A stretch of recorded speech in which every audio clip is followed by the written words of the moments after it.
என்னது, நுங்குல ஜெல்லியா? எப்படி செய்யலாம் வாங்க பார்க்கலாம். மார்க்கெட் போயிருந்தோம். நுங்கு வாங்கிட்டு வந்து ஹஸ்பண்ட் தோலெல்லாம் எடுத்து சுத்தம் பண்ணி வச்சுட்டாங்க.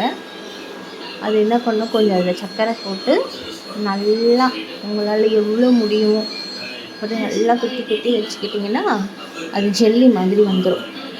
நம்ம ஏற்கனவே பால் வந்து திக்காக காய்ச்சி வச்சுருக்கோம். அந்த பாலில் என்ன பண்ணணும், ஜெல்லி எடுத்து போட்டுடணும்.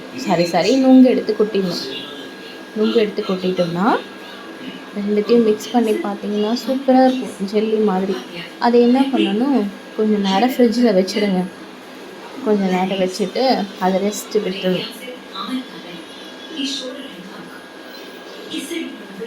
அதுக்குள்ளேயே என் பொண்ணு என்ன பண்ணா, அவளுக்கு பொறுக்கவே இல்லை. ஃப்ரிட்ஜ் எடுத்து அம்மா குடும்பான்னு கேட்டுகிட்டே இருந்தாள். அப்புறமா எடுத்து அவளுக்கு ஒரு கரண்டி ஒரு டம்ளர் எடுத்து ஊற்றி கொடுத்து, இல்லாடி குடிடி எப்படி இருக்குது சொல்லிட்டுன்னு பார்த்தா வாயில் கூட வைக்கல. அதுக்குள்ளேயே சூப்பராக இருக்கும்போது அப்புறமா நாங்கள் எல்லோரும் அந்த டம்ளரில் ஊற்றி குடிச்சோம். செம்ம டேஸ்ட்டாக இருந்தது. எங்கள் அம்மாவுக்கு போய் கொடுத்தா, சூப்பராக போடுற, நம்ம ஒரு ஜூஸ் கூட வச்சிடலான்னு. அப்போ அம்மா உனக்கு ஒரு வேலையே இல்லைன்னு சொல்லிட்டு அவ்வளோதாங்க, சண்டே முடிஞ்சுது.